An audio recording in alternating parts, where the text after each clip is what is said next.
return. Vi har gledet oss veldig til å ha Steven her i dag. Holde et seminar om global strukturell fascisme. Jeg må lese bare for å få tittelen. Towards figuring out who we are and how we got there, a critical assessment of what we think we know in the time of global structural fascism.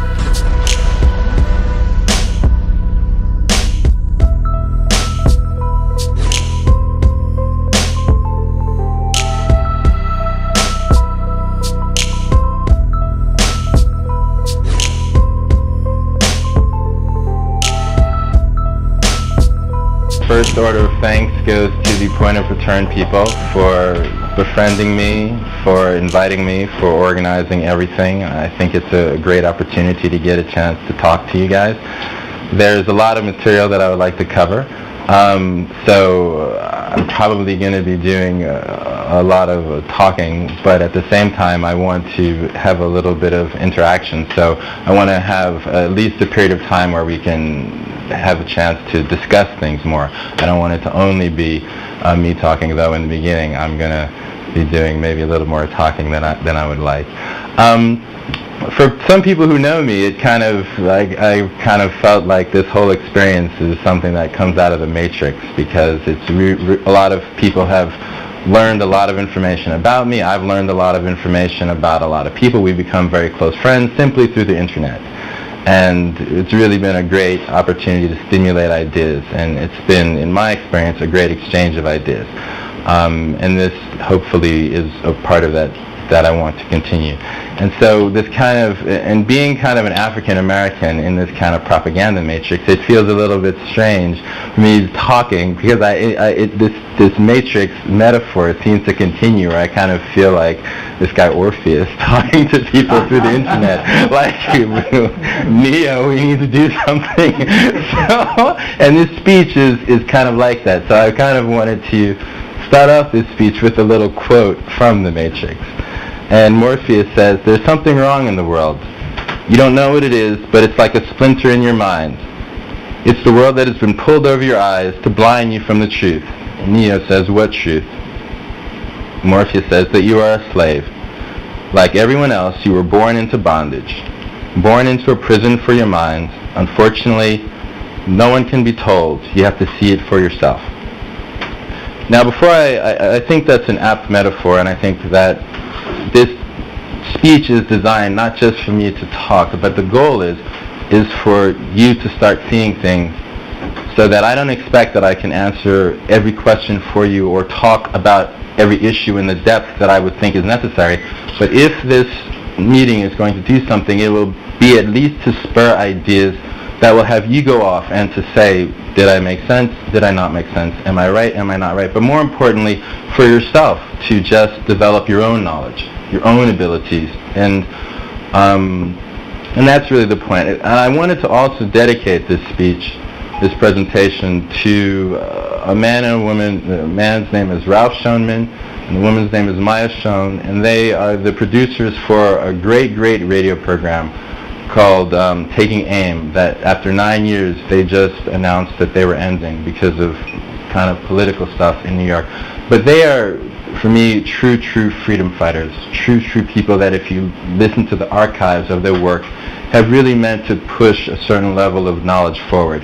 I think it's a great loss to everybody that they're ending their radio show, and so while I give thanks to everybody point of return, I wanted to devote this talk to them, and also to a woman named Lynn Stewart, who is a political prisoner in the United States, who is a political prisoner because she was defending people without any rights. And I'm a lawyer by trade.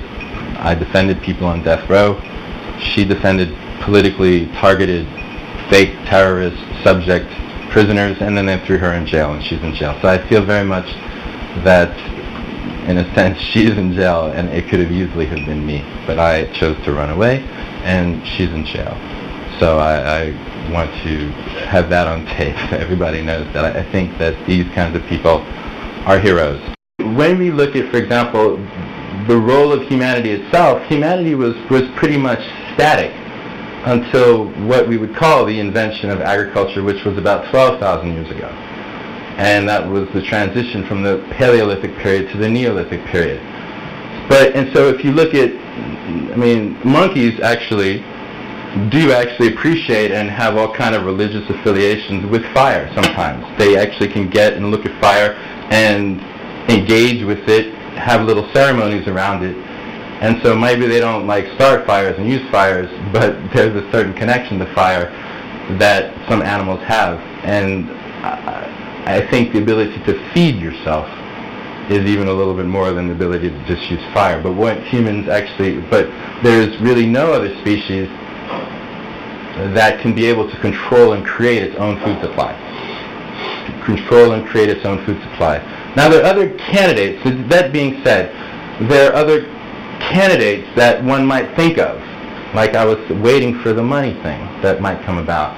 But money was actually a result of agriculture in our civilization, as was another candidate I might have thought would be writing. So when people became, and even another result of agriculture was the property of ownership. It was direct result, because let's just take, for example, we don't know anything about agriculture, but we know that we need to eat, and there's an apple tree, right? So we're going to pick the apple tree, and if we're together and say, that's our tree, that's our tree, we live here, that's our tree. We're going to, and hunters, they particularly would pick these kind of trees or things until they went dry, but animals may come and eat part of the tree, and the idea of ownership was a little more vague. But it was a very different result about ownership and about land when you actually knew how to plant that seed. And you raise that tree. And then from that, communities became much more settled, much less permanent, because beforehand they would go and fish a lake out or shoot up a game or pick things till they went dry. But when you developed agriculture, it actually was a very, very critical event for creating longer, more permanent settlements, because you could actually create and control your own food. Economies developed because of it. So writing developed not because of art and literature, but writing actually developed to engage in commercial transactions with nomadic groups that would come and trade in cattle or meat or precious metals. And so the idea of money was a result of agriculture. The idea of economics often was a result of agriculture. The idea of private property became a result of agriculture. The idea of that communities that became villages, villages that became towns, towns that became cities were a result of agriculture. Pottery inventions, beer inventions were a result of agriculture needing to store things for long periods of time through the winter, things like this. And so it was a very, very critical thing. But I said these things, and you may say, well, I thought this was about some other shit. I didn't think this was about archaeology or anthropology, things like this. But actually, somebody else said something else that was kind of very important, that was a result of agriculture, which people don't really think about. And I guess two people said it. One was about us and them ideas, social identities. And another was about kind of magic. And how does this come out of agriculture? Well, social identities come from agriculture in the same way that private property comes from agriculture. Because when you have your own, what you call then your own fields, your own areas, you then have to protect them from wandering animals that would come and want to eat it, and wandering people that would come and want to eat it. And imagine if, like I said, none of us had any technology, but imagine if somehow I now figure out how to work this seed, then what am I likely going to say? That's actually technology. It's technology. It's technology today. It is technology back then. And so what do you find developing? You find developing an ideology that says why you people are all stupid. Why I have the secret of the orange plant, the orange seed, and you guys don't. And so you see from the result of agriculture, two very, very important things develop. The idea of a priest class, which priests kind of existed, religions existed, but a formalized system that worked with hand in hand with political organizations to get people to work a land, and also to justify why those people need to give it to the elites, because at some point agricultural technology allowed communities to have less people working and making food than was necessary to feed everybody. So now you have a leisure class, which you wouldn't have had in other communities. So now you have actually a reason to create an elite class who can create justifications for why they domestically are an elite class, and why collectively all of you in the community are better than the natives, the barbarians, the savages who don't have technology to create this food. And food is important. It's very important. And so you have social identities coming about as a result of agriculture. And thus, these ideas of social identities are critical themes that we're going to see are powers of manipulation by elites forever, since that time till tomorrow. So now we know that these kinds of, how would elites maintain their social control? It's not just through the technology, because farmers would actually then have the technology and be able to plant something. So there wasn't enough, because you would need people to work it, and they would actually get that technology.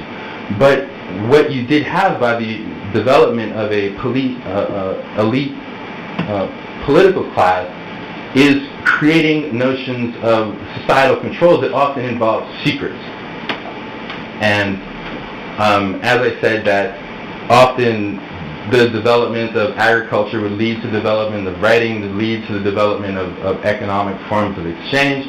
And we see this you can find evidence of secrets in political elites in almost every, what we would call empire-ish kind of thing, whether you're talking about secrets relating to ancient empires in China, whether secrets relating to the ancient empires in the Americas, the Mayas, the Incas, the Aztec, secrets relating to the empires of Egypt, and the field that I'm probably even most familiar with are secrets relating to social control manipulation in Mesopotamia, which was actually where this form of technology first came into being that we know of. Formalized planting, development of writing, development of these economic systems, development of the kind of, people might have learned about the Fertile Crescent. And so we have to look, and so my contention is making this transition that secrets, or you can call them magic actually, were very, very important for the manipulation of minions, is the word that I tend to use a lot. The manipulation of the non-elite people. And so, and it's still actually, the idea of secrets still plays a powerful role in our own society. So if somebody comes in here, and they say, hi, I work for an intelligence agency and I have a top secret clearance, then people are going to be like, ooh, that guy knows some secrets. We should listen to that person, because that person is legitimate. The idea of secrets has made that person's words much more powerful than if I say, let's look at this situation, but somebody says, I have classified access to that information. I become diminished because I don't have those access to secrets. So secrets are not just simply magical elements that operate thousands of years ago, but actually operate in our own society. And this is maybe part of the reason why I'm talking about it to begin with. So, how do we know? I've been mentioning these things about secrets, and how do we know that I'm actually saying something that is true or not? Well, there's some kind of ways that we can have inferences. So you can take, for example, the Chinese book burnings of 213 BC and say, well, maybe there was some secrets there. We could look at the Europeans burning and destroying a lot of the Native American written materials, leaving only these large kinds of things. But we actually can do better than that. We can look at the pyramids, and there's hieroglyphics, and we have some things like the Book of the Dead, chants, or exorcist kind of materials, and we know that these were kind of secret. And we can imagine, when we take a look at the pyramids, that these were massive structures that required tremendous amount of manpower, tremendous amount of that would involve thousands of people. We don't even quite know how they did it yet, but we can imagine that there were some architects who really designed most of the math that was involved, advanced levels of geometry, advanced levels of architecture. And we can imagine that the people who were working kind of as slaves, whether the slaves were not as debatable, those people didn't know how to build a pyramid.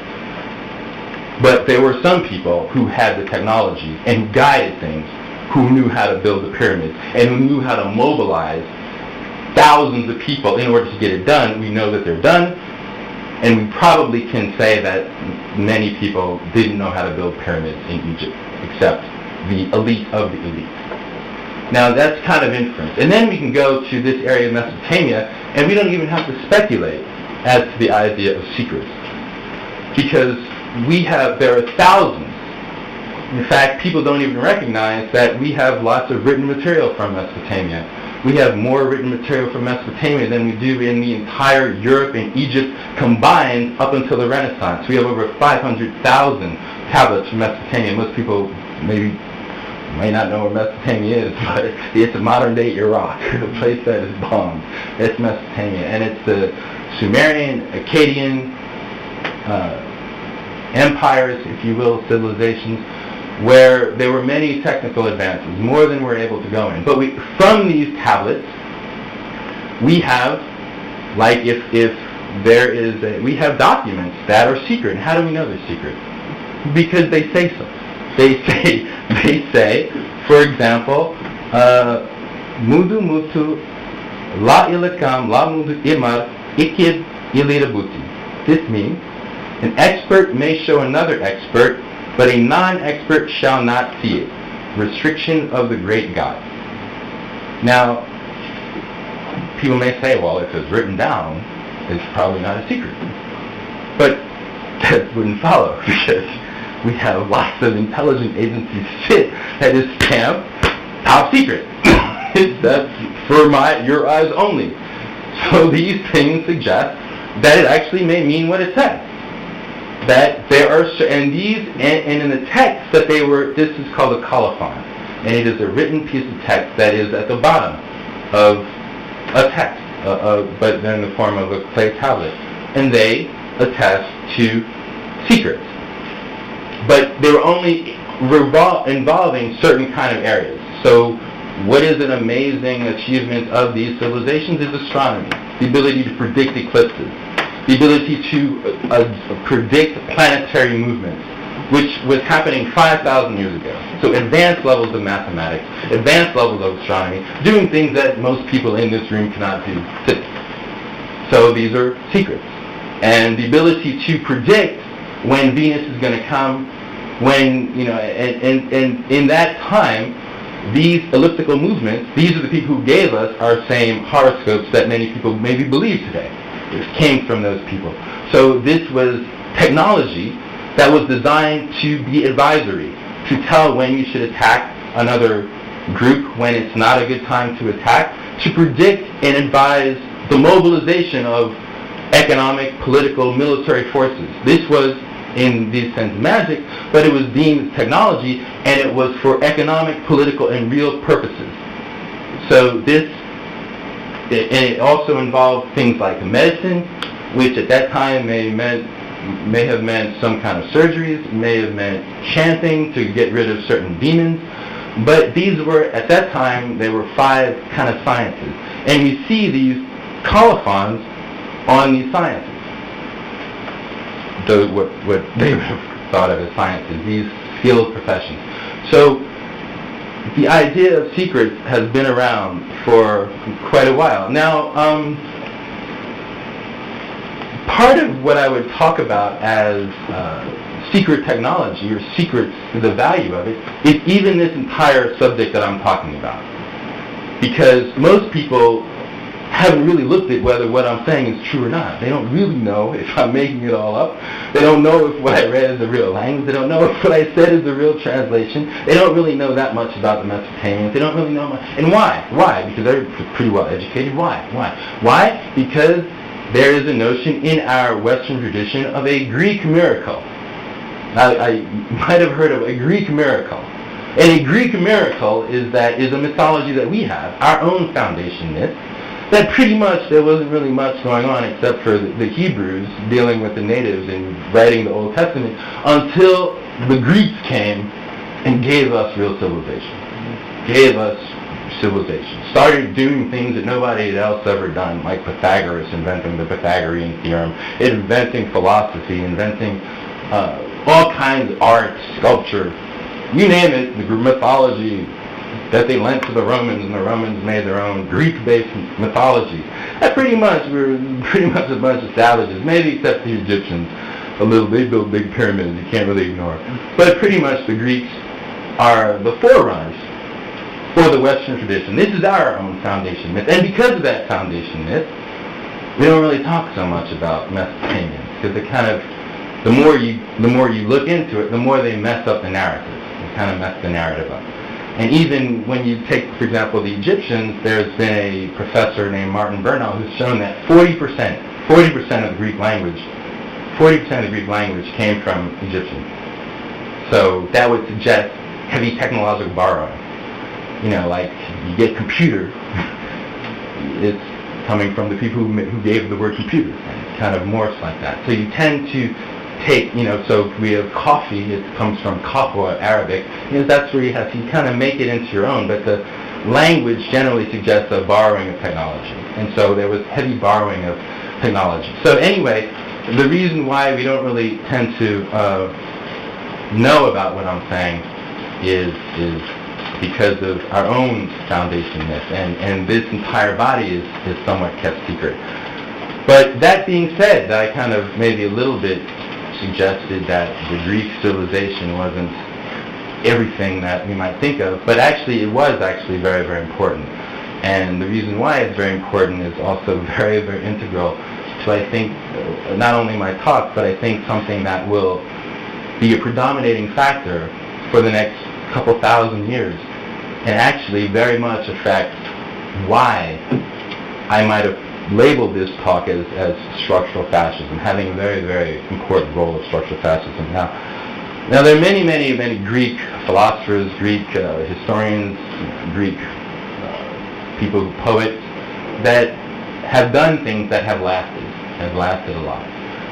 But I would say that in my view, there is one Greek persona who affected the history of the world like no other person. I'd say one of them was, maybe if you think that electricity is our greatest invention, then Tesla is the man for your heart, because he really did a lot with it. But shy of that, I think one of the most important people that had effect on a lot of the things that I care about is Aristotle. And Aristotle was a person who developed formal ways of logic, formal ways of categorizing things, that, for example, his logistical treatises would be used for the next 2,000 years or so. And he wrote on a number of different areas, within an almost encyclopedic command of different fields. But is this why I think he is so important? No. I think it's great. I think Leonardo da Vinci, when you get around to it, done some pretty great things in a lot of different areas, or Nikola Tesla. But I don't think it's the most relevant thing today. But what he did introduce, a concept, which wasn't his alone, but he kind of advanced it, was a concept called the Great Chain of Being. And the Great Chain of Being is a concept that says, in a sense, that whether there is a God or not, there is a kind of level of divinity, magic if you will, about the universe. And it has an order to it. It has an order to it. And the order is hierarchical. The order is divine. And man, being the amazing entity that it is, which is not animal in the Aristotelian view, it is semi-animal, maybe, and semi-divine. That man's role is to uncover and unlock the secrets of the universe, so that man himself, and they were mostly men talking to one another about one another, can approach the level of a god. In that time in Greece, it was very hierarchical. There were slaves. They talk about democracy. There were slaves who did the work. Not kind of democracy that, I guess American democracy at the beginning of the American foundation was democracy too, but you had a lot of slaves. So I don't know how democratic it is. So, Greek society was similar. But in the elite circles, there was a great chain of being that said every single thing in the universe that we know of has an order in it, a natural order. It is the great chain of being. And as man evolves, man will continually uncover the structures of the universe. And so in a sense, the God is kind of irrelevant. It is a God that doesn't really give a shit so much about what you do. Not the God of the Israelites who's going to punish you, but a God that has created a rational and logical world. But I also mentioned that Aristotle had done these other great work in areas of logic and classification. And in this, he talks about postulates, he talks about theorems, he talks about logistical structures, logical structures, how you analyze problems. But there was a problem in how he analyzed problems. And it was at the first level of where you begin from, the A. So you can set up a logical tree or train or whatever based on certain premises, but how do you get the essential truth of the first premise? It's kind of subjective. It's very difficult to get that first premise. And so he himself recognizes that there's a certain level of subjectivity in his logistical structure. Now, why is this important? Well, this is a little bit important because the work that he was doing, mathematics, the great chain of being, is posited as being scientific.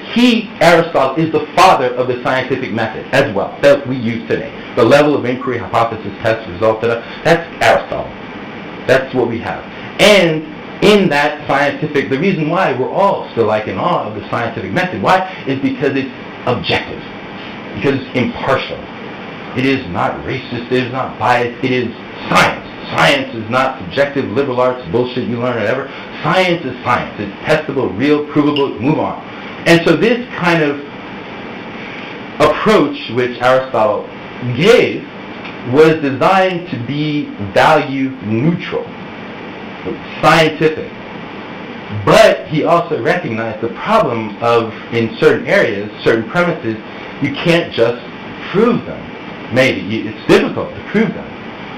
And so in a lot of work that would be done, you would have people who took that Aristotelian mantle of trying to figure out the universe, trying to get immense databases of knowledge, regardless of how relevant or irrelevant it is, but purely knowledge for the sake of knowledge. So you would have people like Strabo, who was a guy in the 1st century AD, who would write a 27-volume treatise that would talk about the geography of the Earth, the order of the planets.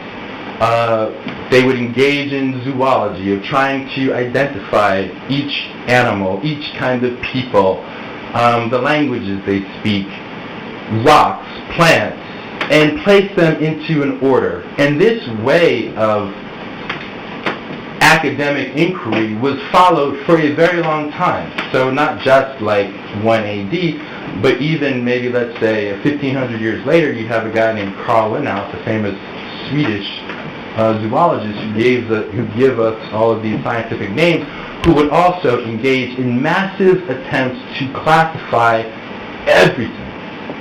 And so you have elites who believe that knowledge is power. Knowledge is power. And knowledge, and these people would feel that the kind of the minions were not entitled to it. We're not entitled to it. It's not relevant. You know, it's just not, some minions couldn't even read in many parts of the world. And this was something that elites shared. Now, this great chain of being I'm going to come back to, because the great chain of being will eventually is something that has never really left us. It hasn't really left us today. It's alive and kicking, flourishing in many ways. Aristotelian logic hasn't lasted as long as the great chain of being. And it is an essential part of fascism. But that's a little bit of a head. But I did want to make a little bit of an analysis that, in a sense, of the elites of most parts of the world, the acquisition, the ability to acquire, systemize, organize, collect information was something that was an elite activity. And it's almost an elite activity in almost every area. And it still is an elite activity now. People who get PhDs are deemed to be different than people who work in construction. They're deemed to be different kinds of people. And they're entitled to different treatments of respect. And they have been not just today, not just then, but every time in between. And as I said, we're going to go back to that. Now, I wanted to a little bit talk about, make a little bit of a jump and talk about, on the subject of elites, and talk about the Masons a little bit. Now, the Masons are a group, and people can debate their origins, but one of their foundation myths, the notion of a foundation myth is very important. Foundation myths happen in many, many places, especially dealing with nation states, is that there was basically a man named Hiram Ates, who was a famous architect, the lead architect of building Solomon's Temple. And to be a master architect required holding secrets. That not everybody could be a master architect. The ability to make pre-buildings, strong buildings, but the making of the Solomon's Temple was very, very, very important. And there were people who were envious of him, and they wanted to kill him. But they didn't really want to kill him, they really wanted to become master architects. They wanted that information, the critical information, how to be a master mason. So there was one guy who, when he comes out, he's got his slide, I guess, what do you call it? It's like a compass, and he's got his angle, corner, angle, whatever you call it. I'm not a master mason. But anyway, he has these things, and then there's a guy who comes and hits him on the head and says, tells me the secret, and hits him on the head. Boom. He says, I would rather die than give up my secret. And then he runs away, something on his left side of his head. Then he goes to another guy, another conspirator. He hits him on the head too. Tell me the secret. Give me the secret. He says, I would rather die than to give the secret. He runs away to another guy. The other guy comes, tell me the secret. Doesn't tell, I would rather die than give him the secret. Hey, kills him. Bang, you're dead. Okay, fine. You're dead. That's it. And then they'll find out that first guy's name was Jubala. Other guy's name was Jubaloo. The other guy's name was Jubaloon. Collectively, they're the Jews. It's not. That's what they're called in Masonic lore. The Jews killed them. Anyway, Solomon finds out that he's dead, and they had actually killed. There was only 3 people who had this information, but they killed the first guy. But nobody talks about the first guy they killed. Solomon himself had the secrets of the master masons, and his chief architect is dead. And so his chief architect is remembered as this kind of very important foundation myth member. Now, other Masons have written, and there's good reason to believe, that this also has some parallel in Egyptian cosmology, divinity. So it's not just, this is something that's supposedly taking place in what we would say the Holy Land, but the Masons also trace their ancestry to Egypt. They also trace their ancestry to Mesopotamia, saying that they are the people who inherited the Sumerian technology, and that there was Abraham of the Jews, migrated from Ur, which is in Mesopotamia, and went to Egypt, and became part of the Egyptian elite, and that this story actually is a play on the Jews' desire. The Hyksos is the term that they use, the Hyksos invasion, desire to get access to the Egyptian rights of eternal life. The way that it's estimated that an Egyptian king would ingest drugs and have a near-death experience, and because he would be dead and then revived, he would have conquered death and become the transformation from a king to a god. They also trace their roots to the Knights Templar, which were a group of knights who engaged in escorting people to the Holy Land, and in the process of both fighting and engaging in transferring technology, became extremely wealthy, extremely technically proficient, and extremely jealous. Were viewed with envy by the Catholic Church, and on a fateful day of Friday the 13th in 1307, completely attempted to be annihilated, completely wiped out. But they weren't really wiped out, but lots were killed, and everybody else had to go on the run or go underground. And in the Masonic lore, some Masonic lore, there's the idea that they had lots of money, lots of power, but they had to go on the ground, mend in with the elites of different areas, but lay low. And these people were the people who formed the Masons as well. And in the Mason mythology as well, there's the idea that some of those people, after 1307, because they had so much technology, they actually escaped by boat. And they were actually the people who discovered America. They discovered America 150 years before Columbus did. They came back to Europe with corn, things like that. They engraved corn on cathedrals in the same kind of areas that were known to have been before Columbus ever set foot. They were the people who gave America its name, because America was a part of this idea of going to a land guided by a west star, and they are the reason why, because of this star guiding them to this land, America. The star is actually the very important icon in the American flag iconography. The star is very important. So these are kind of what the Masons say. Now I wanted to,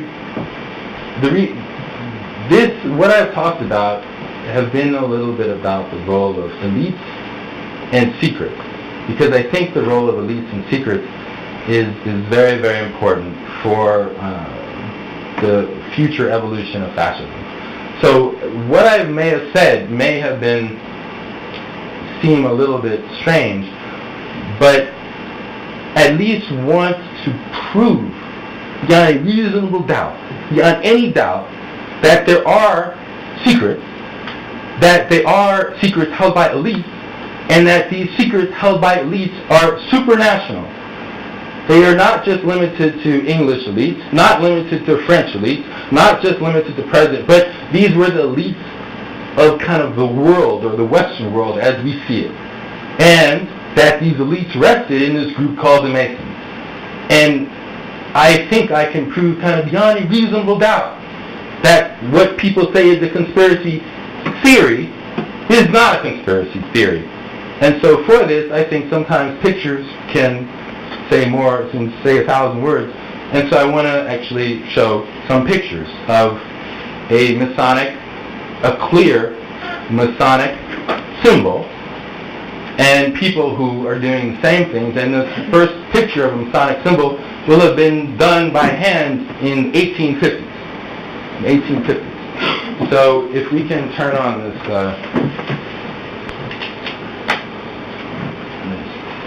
projector.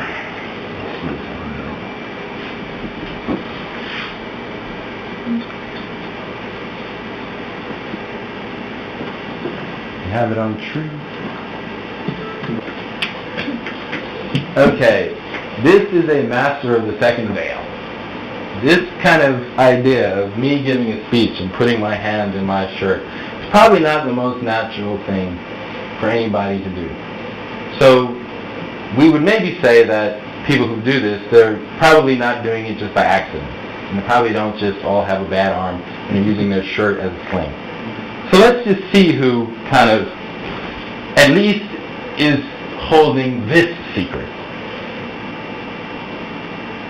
Well, Napoleon Bonaparte is holding it. So, and I picked people who I think people would kind of know. So let's start with Napoleon Bonaparte. Napoleon III, who's also an emperor of France. And Samuel Mayer Rothschild, from Rothschild family, who, if people know about the Rothschilds, maybe one of the most important families ever. Maybe. But certainly important. Definitely the most important Jewish family, I think, by any account. George Washington, first president of the United States. Same kind of coincidence. Robespierre, one of the major people in the French Revolution. John Jay, who's, for Americans, he's important, but he might not be so important for Europeans, so I put a little bit of bio for him. Mozart, who probably doesn't need any introduction. Simon Bolivar in South America suggests this is not just a European kind of thing. Karl Marx suggesting this is not just a Western European kind of thing. Victor Hugo, I guess back to France, but showing it's not just a political military kind of thing. Nietzsche, the famous German philosopher, with the same kind of hand. Edgar Allan Poe, as well, people know of Edgar Allan Poe. Verdi, the famous Italian composer, so we even get to Italy. John Wilkes Booth, the killer of Abraham Lincoln, so think that just some random guy, theater just blew the brains out of the President of the United States, and kind of goes against that. William Sherman, who was a major Indian killer, a major Civil War guy, after they won the Civil War, became Indian killer, so it's not just a European thing, as well besides John Wilkes Booth. Rutherford B. Hayes is an American president. James Garfield was another American president. Lenin, the famous Russian socialist, has his hand on his heart in a way. Leon Trotsky, who was next to Lenin then in the other picture, but now is himself posing for prosperity. Another picture of Trotsky in case it was somebody might have thought it was an accident. Not an accident. Stalin, as well, the anti-hero and one of the anti-heroes in the Second World War saga after Hitler. Ronald Reagan in a little pin-up advertising campaign. And so the reason why I say this is because many of us, when we're talking about things like 9/11 or something like that, can have the term conspiracy theory thrown. at you. You're a conspiracy theorist. And part of what I've tried to do is to say that secrets, conspiracies, secrets have been valued in all of human civilizations, empires that we know of.